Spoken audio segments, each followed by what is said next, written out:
We are live. Let us share the feed first, then we can start.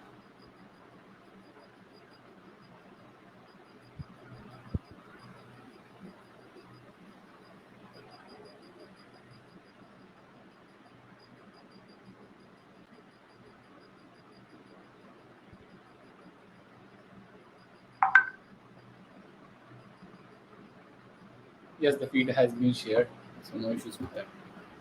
Good evening, all. Uh, Today we have Saurabh Jain with us. और सौरभ जैन एक serial entrepreneur है. He has done a lot of startups, and his startup journey is still going on and on. So this is going to be a very interesting session where we are going to know about the journey of Saurabh Jain.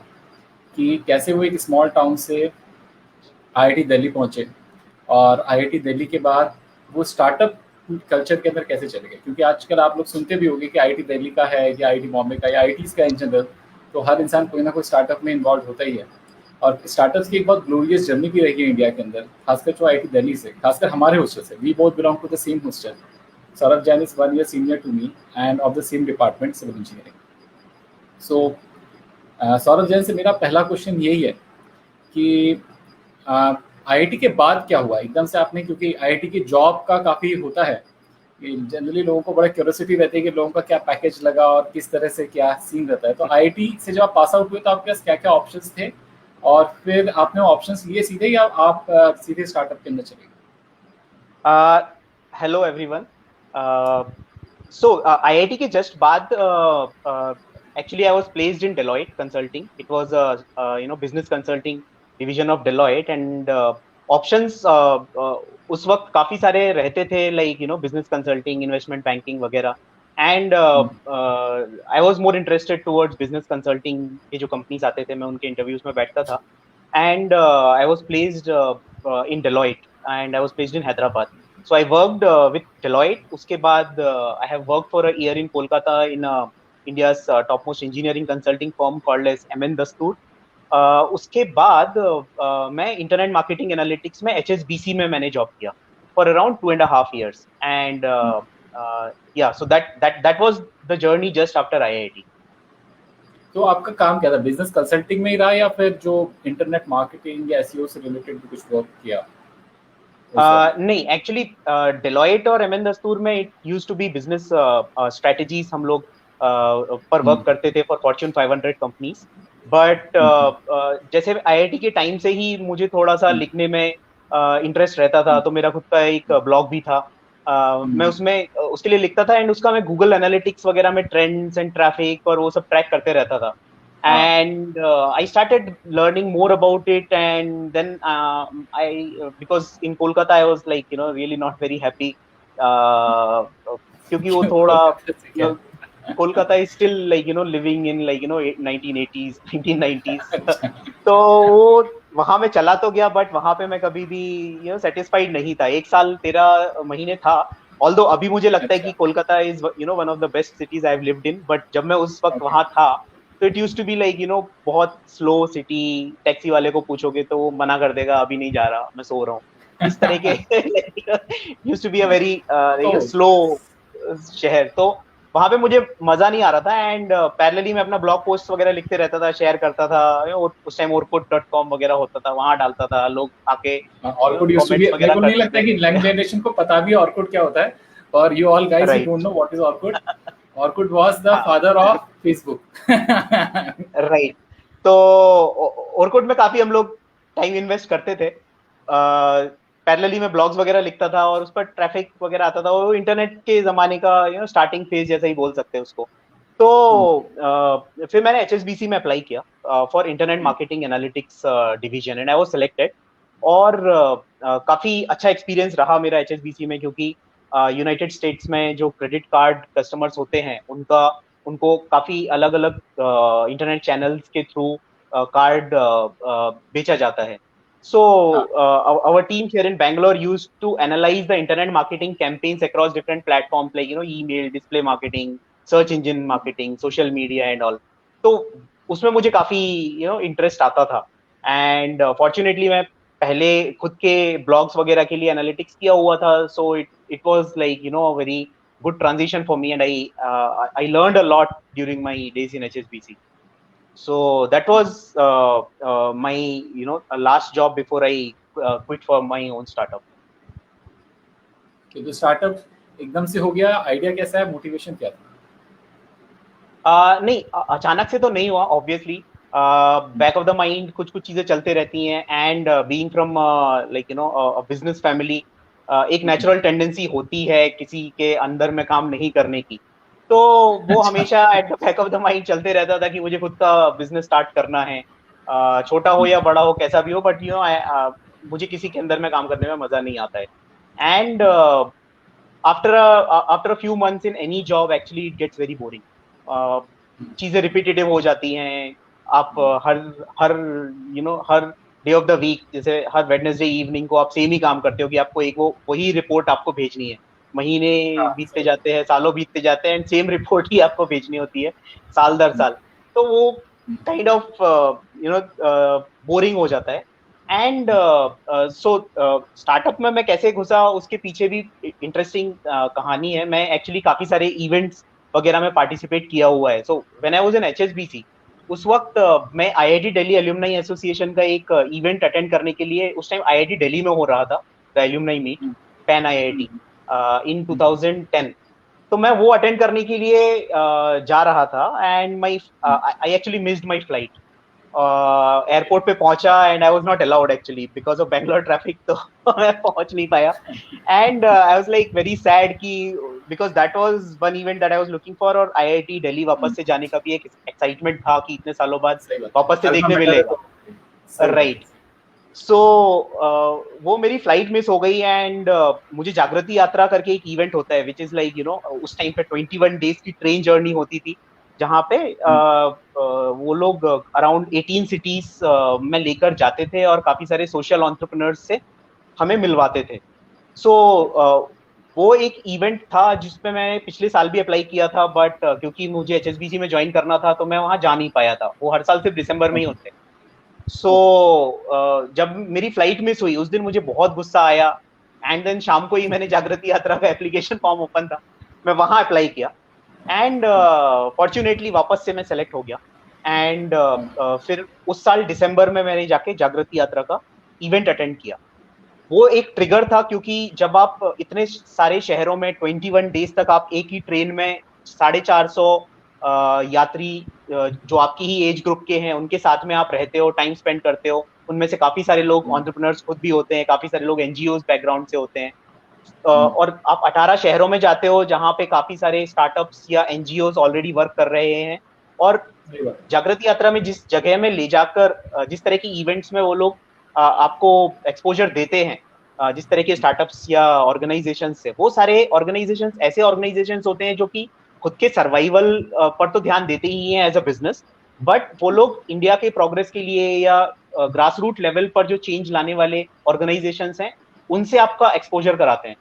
सो वहां पे जाकर गांव में किस तरह से entrepreneurs profitable businesses run कर रहे हैं और समाज की भी सेवा कर रहे हैं, वो एक चीज थी जो कि जिसने सबसे पहले एक बीज बोया कि मैं खुद का कुछ स्टार्टअप कर सकता हूं. और जो चैलेंजेस हम लोगों ने देखे उस जर्नी के माध्यम से कि किसी एक गांव में किसी ने स्टार्टअप शुरू किया तो उसमें क्या चैलेंजेस आते हैं, क्योंकि वो चैलेंजेस इन्फोसिस जो चैलेंजेस फेस करता है उससे काफी डिफरेंट होते हैं, एकदम डिफरेंट होते हैं, है ना.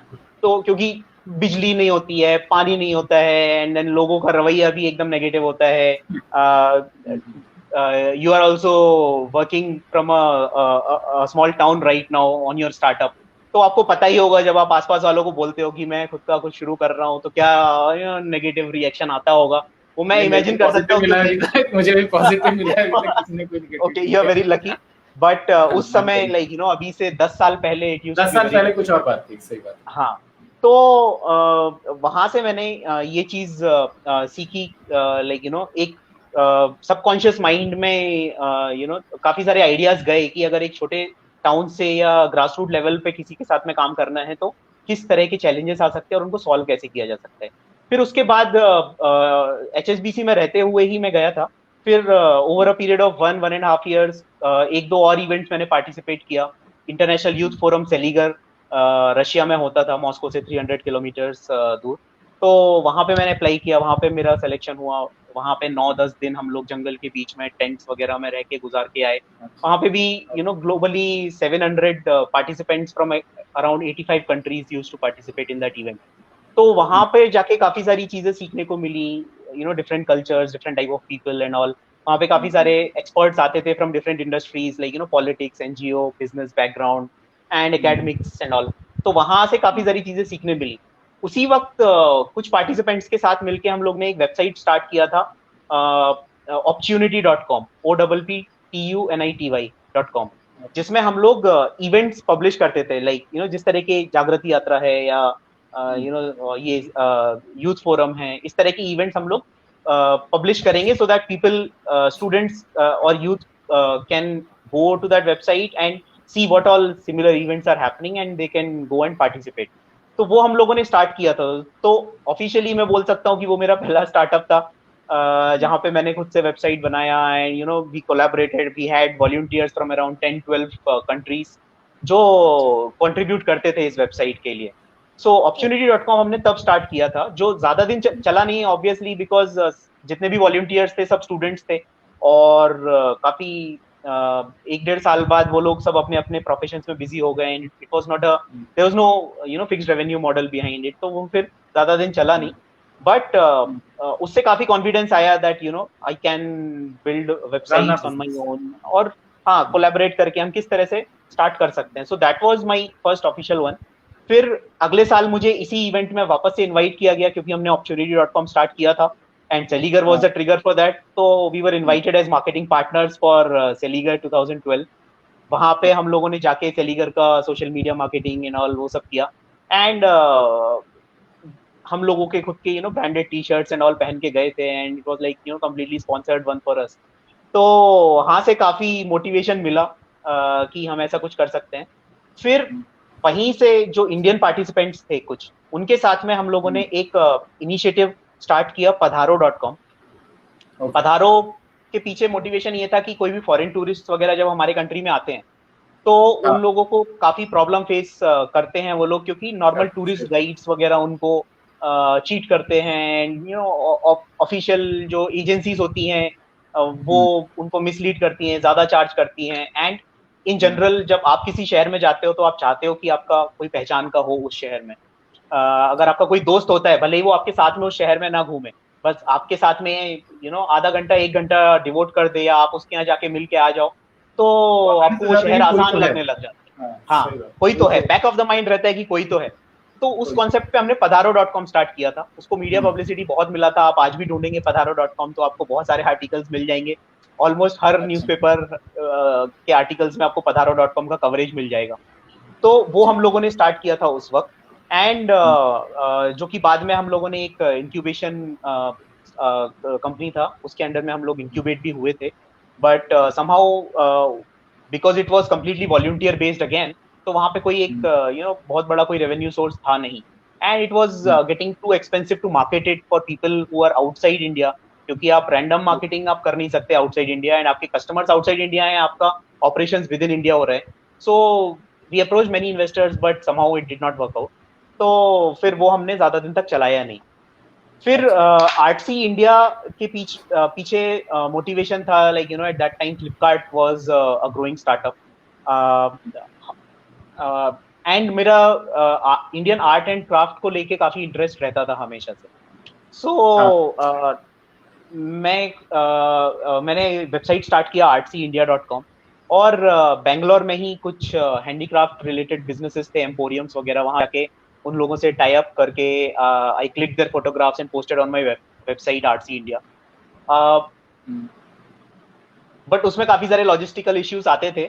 बट मीनवाइल मेरे पेरेंट्स ने रिकमेंड किया दैट मेरा होम टाउन जो है अशोकनगर मध्य प्रदेश में, उसके पास में एक स्मॉल टाउन है चंदेरी बोल।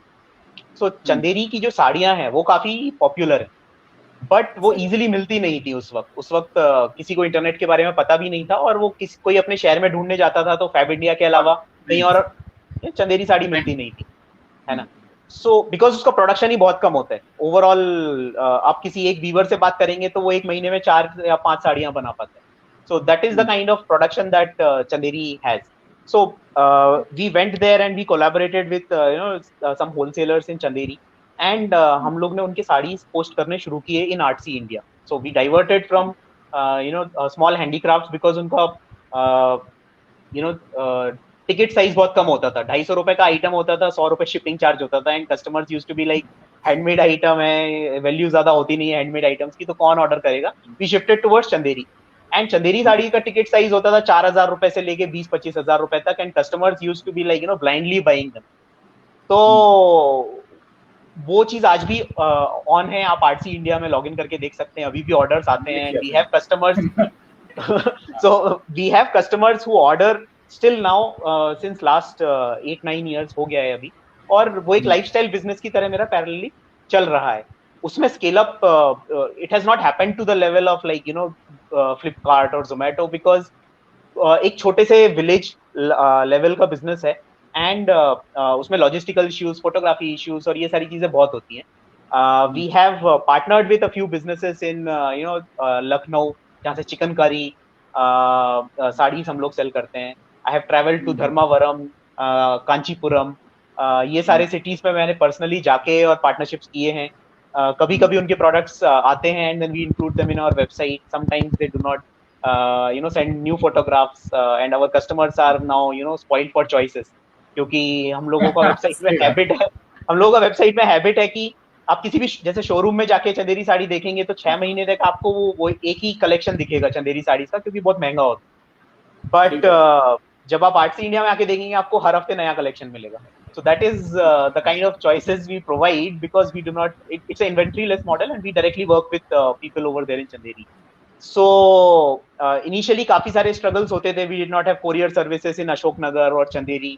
कैश ऑन डिलीवरी सर्विसेज नहीं होते थे, पेमेंट गेटवेज का इशू रहता था एंड ऑल. सो काफी सारी ये सारे चैलेंजेस जो जागृति यात्रा में गांव बेस्ड बिजनेस से हमने सीखे थे, ये सारी चीजें हमने आर्ट्सी इंडिया में इम्प्लीमेंट किया. या वो काफी काम आया. एंड आई स्टिल रिमेम्बर कि उस वक्त अशोकनगर से cash on delivery service available नहीं होता था, and we had to DTDC और ब्लू डार्ट के बीच में हमें पॉलिटिक्स करवानी पड़ी, कुछ स्ट्रेटेजीज लगा के, जिसके कारण से कि Blue Dart was actually forced to start a franchise in Ashoknagar for just our business. So that is one of the achievements that I will say कि मतलब ब्लू डार्ट जैसी कंपनी को अशोकनगर में फ्रेंचाइजी खोलनी पड़ी जस्ट बिकॉज आर्ट्सी इंडिया की साड़ीज वहां से जाती थी. So and cash on delivery service के साथ में previously they did not used to give cash on delivery service in small towns, but बाद में वो एग्री कर गए कि ठीक है हम टाउन्स के ऑर्डर्स भी पिकअप करेंगे तो कैश ऑन डिलीवरी सर्विस हम दे सकते हैं. So that's how we started Artsy India. It still runs as a lifestyle business, and then we started our hostels. Yeah so our hostels was started during a random discussion. Artsy India में ही हम लोग के कुछ friends लोग काम करते थे, and one of our friends from जागृति यात्रा was present in a meeting and he was like, यार मैं नासिक का हूँ, एंड नासिक में कुंभ मेला हो रहा है, 2016 it was. So he said कि यार कुंभ मेला हो रहा है, कुंभ मेले में कुछ कर सकते हैं क्या? I was like कि यार मैं रशिया, पोर्चुगल वगैरह ये सब में गया हूँ, वहाँ पे हॉस्टलिंग कॉन्सेप्ट बहुत सही होता है. सो हॉस्टल हम लोग खोल सकते हैं नासिक में फॉर पिलग्रिम्स जो वहाँ आएंगे. सो दैट्स हाउ फिर मैं नासिक गया. वहाँ पे कुछ और फ्रेंड्स थे जागृति यात्रा के, हम लोगों ने मिलके और कुछ फ्लैट्स रेंट पर लिए जो न्यूली कंस्ट्रक्टेड फ्लैट्स थे जो बिके नहीं थे. सो हमने बिल्डर से जाके बात किया, हमने बोला कि यहाँ पे हम लोग हॉस्टल शुरू करना चाहते हैं, बंक बेड्स वगैरह रहेगा, and we explain the whole backpackers hostel concept, and they were like ठीक है आप ले लो, इतना रेंट दे देना. So we started backpackers hostel in 3-4 flats over there, और 2-2.5 महीना हम लोग का हॉस्टल खूब चला. जब भी शाही स्नान वाले डेट्स होते थे नासिक कुंभ मेले में, तो उस टाइम पे अचानक से इतना ओवर बुकिंग्स होता था that many people used to be like कि हम लोग यार जमीन पे सो जाएंगे, बट कैसे भी करके हमें बेड दे दो कैसे भी एक गद्दा दे देना, हम अपना दरी लेके आ जाएंगे सो जाएंगे. So it used to be like हम लोग को इन्वेंटरी ब्लॉक करने पड़ते थे and all. So that's how it started. And Kumbh मेले के बाद में नासिक में रहने का मतलब नहीं था, बिकॉज वहां पर बहुत ज्यादा टूरिस्ट फॉरेनर टूरिस्ट आते नहीं है. त्र्यंबकेश्वर के लिए आते हैं but not for the Nashik city. So सही then I came back to Bangalore and with a few friends we started our hostels over here in Koramangala. और November 2016 में हमने start किया था. It started doing well because of my experience in Nashik on how to market, where to market and all. वो अच्छा चलने लग गया. Parallelly, there was a competition being organized by the tourism department in Karnataka, wherein they were inviting technology startups who can boost tourism in Karnataka. So we pitched for our hostels as a technology platform कि हम सारे across India जितने भी hostels हैं इस तरह के, क्योंकि hosteling culture is a growing culture in India, हम इन सबको list करेंगे एक website में and we will promote them, giving more focus towards Karnataka because it's a Karnataka based event. So we won the first prize over there. We got a grant from the government to build this website, and that's how we started our hostels. And the website, mobile apps on iOS and Android are still functional. Although because of coronavirus, काफी सारी चीजें अभी operational नहीं है because shared living concept फिलहाल corona के कारण से डाउन है. थोड़ा सा सीजन तक नहीं गए. इवन होटल्स नहीं चल रहे तो हॉस्टल्स को आप इस वक्त में चलता हुआ नहीं एक्सपेक्ट भी नहीं कर सकते. So that's the journey behind our hostel. मेरे ख्याल से बहुत एक्सटेंसिव जर्नी थी. एक मतलब सीरियल एंटरप्रेन्योर आपको बोलना मेरी गलती नहीं थी. आपने एक बहुत लंबी जर्नी करी. बोल सकते हो but in general serial entrepreneurs normally वो वर्ड सुनने में बहुत हैवी लगता है, लाइक 4 बड़े-बड़े स्टार्टअप्स कर दिए हो, ऐसा नहीं हुआ है. Mostly my journey has been like इस चीज में इंटरेस्ट आया, इनिशिएटिव लिया एंड स्टार्ट किया. बड़ा और छोटा तो देखो देखने का पर्सपेक्टिव होता है, काफी पॉइंट ऑफ व्यू से उसको हम देख सकते हैं. बड़ा और छोटा तो शायद स्टूडेंट का क्वेश्चन भी है और मेरा क्वेश्चन भी है बेसिकली कि ये आईआईटी से स्मॉल टाउन के थे आप, तो वहां से आईआईटी तक की जर्नी कैसे आपने तय करी? ओके, मैं actually okay so Ashoknagar is a very like उस टाइम पे नया बना हुआ डिस्ट्रिक्ट था. अशोकनगर सी in 2000 it was year 2000 और I think उस टाइम वो डिस्ट्रिक्ट भी नहीं बना था. It was a very very small town with may be population of like 50-60,000 type रहेगा. वहां पर एमपी बोर्ड के अलावा कोई ऑप्शन नहीं होता था. एंड मेरे भैया जो थे वो दुर्ग में भिलाई इंस्टीट्यूट ऑफ टेक्नोलॉजी में इंजीनियरिंग करते थे. तो उन्होंने मेरे फादर को बोला होगा कि आईआईटी का करके कोई एग्जाम होता है एंड सौरभ वो दे सकता है, क्योंकि मेरे स्कूल में टीचर्स वगैरह काफी तारीफ करते थे कि लाइक इसका जनरल नॉलेज वगैरह अच्छा होता है एंड इसके मार्क्स अच्छे आते हैं, तो आपको इसको आगे पढ़ाना चाहिए, पढ़ने में अच्छा है. तो उन्होंने बताया होगा कि आईआईटी का एग्जाम होता है. भैया भी भिलाई में थे. भिलाई में कुछ इंडिविजुअल कोचिंग सेंटर्स होते हैं, लाइक मैथ्स के एक अलग चांदवानी सर हैं, फिजिक्स के दूसरे कोई पांड्या सर, ऐसे करके अलग अलग टीचर्स थे. इंडिविजुअल कोचिंग सब्जेक्ट वाइज चलती है. हाँ, इंडिविजुअल होते थे. त्रिपाठी केमिस्ट्री के लिए फेमस है, ऐसे करके. और भिलाई से हर साल 4-5 या 10-12 आईआईटीएन सेलेक्ट होते थे. तो वो काफी भैया वहीं पे थे, तो उन्होंने बोला कि मैं यहीं पे हूँ तो सौरभ को यहीं भेज दो, यहाँ पे एडमिशन दिलवा देंगे. एंड मुझे पता नहीं था कि मेरे साथ क्या हो रहा है. आई वाज लाइक ठीक है, इन्होंने बोला है चले जाते हैं.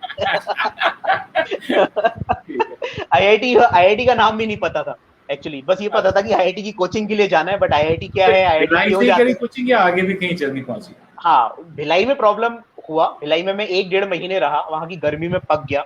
जो ट्यूशंस वगैरह भी जो थे वो लोग लेने से मना कर रहे थे क्योंकि एमपी बोर्ड वाला था. एमपी बोर्ड में 9th-10th में किस तरह के चैप्टर्स होते हैं, एयर, वाटर, पोल्यूशन, है ना. और सीबीएसई बोर्ड में अगर आप देखो तो 9th-10th में आपको ग्रेविटेशनल फोर्स, न्यूटन्स लॉस, ये सब चीजें पढ़ाई जा रही होती है. सो वहां पे जैसे तैसे करके 1-2 कोचिंग वालों ने मुझे लिया कि ठीक है एमपी बोर्ड में बढ़िया परसेंटेज है, कवर कराने की कोशिश करेंगे, कर लेगा. बट समहाउ 1-1.5 महीने वहां की गर्मी भी सहन नहीं हुई और वहां के ट्यूशंस भी इतनी 40-45 की गर्मी में, मई जून का महीना था, 5-5, 6-6 किलोमीटर साइकिल से जाना पड़ता था दोपहर में, शाम को लौट के आओ, फिर दूसरे कोचिंग सेंटर जाओ. ऐसे तो मैं बहुत पक गया था. तो फिर मैं वहां से भाग के आ गया, लाइक लिटरली. ज्यादा मैं टिका नहीं. फिर जब अपने होम टाउन आया तो पता लगा कुछ लोग कोटा जाने की तैयारी कर रहे हैं. तो तब तक कोटा के जो कोचिंग सेंटर्स थे उनका एंट्रेंस एग्जाम सिर्फ 10 दिन 12 दिन का बचा था. तो पास वाले डिस्ट्रिक्ट से हम लोग ने कोई सेकंड हैंड सीबीएसई की बुक्स मंगवाई कि कोचिंग सेंटर्स की तैयारी करें. 10-12 दिन में जितना पढ़ पाया, कुछ पल्ले तो लगता नहीं था। 9-10th आप ओवरऑल कैसे कवर कर सकते हो विद इन 10-12 डेज। तो समहाउ वो 10-12 दिन का टाइम निकला, वहां कोटा जाके में कहाँ कोचिंग, एडमिशन हुआ आपका फिर? वहां जाके फिर जब टेस्ट दिया तो किसी में भी सिलेक्शन नहीं हुआ। एंड लाइक हम लोग ने कैरियर पॉइंट का, बंसल क्लासेस का और उस टाइम जो भी कोचिंग्स होते थे 2-3 का दिया, बट कहीं भी सिलेक्शन नहीं हुआ, क्योंकि सीबीएसई में क्या होता था पता ही नहीं था, और सारे एंट्रेंस एग्जाम सीबीएसई बेस्ड होते थे। सो देन मेरे 10th के परसेंटेज प्लस कोई रिलेशन इधर उधर से निकाल के I got admitted in Career Point. तो कैरियर पॉइंट से मैंने 11th और 12th किया। फिर 11th और 11th के बाद तक तो मुझे आईआईटी की हवा ही लगी थी। सीबीएसई में जो 9-10th में पढ़ाया गया था उन बच्चों को जो मेरे साथ पढ़ रहे थे, वो मैं अपने 11th और 12th में मैं कवर अप कर रहा था।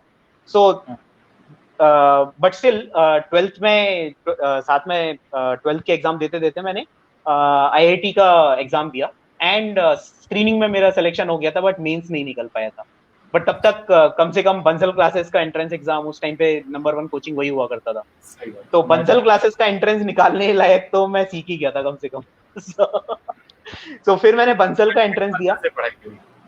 ओके, सो फिर मैं बंसल में सेलेक्ट हुआ, एंड 1 साल ड्रॉप लेकर बंसल से किया। फिर आईआईटी में सिलेक्शन हुआ था, तो आईआईटी दिल्ली में सिविल इंजीनियरिंग में ज्वाइन किया। So that was my journey from Ashok Nagar to IIT Delhi. It was not a very happy journey, but I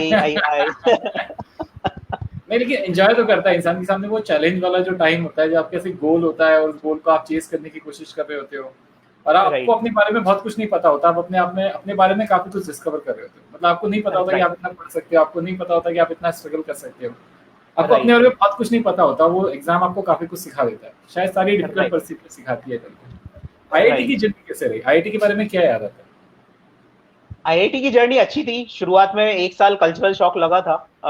like मैं आईआईटी में जब पहले साल पहुंचा था तो मैं काफी डिप्रेस्ड, रोता रहता था, काइंड ऑफ लाइक पहले सेमेस्टर तो काफी सीजीपीए भी मेरी बहुत कम हुई थी। फर्स्ट सेम में I think I was like 5 point someone, क्योंकि it was like a cultural shock, interaction period, और मेट्रो से आए हुए लोगों के सामने उनको फेस करना। हाँ, तो हाँ, तो उस सब में मैं थोड़ा सा डिप्रेस्ड हो गया था फर्स्ट सेमेस्टर में। उसके बाद it was like smooth journey. हम लोग ने काफी साथ में तुम्हारे साथ पॉलिटिक्स वगैरह में भी हम लोग पार्टिसिपेट करते थे, काफी एक्स्ट्रा करिकुलर एक्टिविटीज में भी पार्टिसिपेट करते थे, हिंदी समिति, board for student publication, NSO, NSS वगैरह। बाकी लोगों को जिनको नहीं पता है, आईआईटी की खुद की अपनी एक मैगजीन होती है, और वो जो मैगजीन होती है उसको एक पूरा डिपार्टमेंट पब्लिश कर रहा होता है, चला रहा होता है, and that is called BSP. या पूरे डिपार्टमेंट, पूरा एक क्लब होता है जो उस पूरे इवेंट को हैंडल करता है, and Saurabh Jain was associated with that club. Right. तो हाँ, सो फर्स्ट ईयर में तो हम लोग आर्टिकल्स लिखते थे मैगजीन्स, कॉलेज मैगजीन और हॉस्टल मैगजीन्स के लिए। सेकेंड ईयर में I was like BSP representative from our hostel, and in third year I used to contribute articles for these magazines. Fourth year में मैं सिविल इंजीनियरिंग सोसाइटी का general secretary बना था।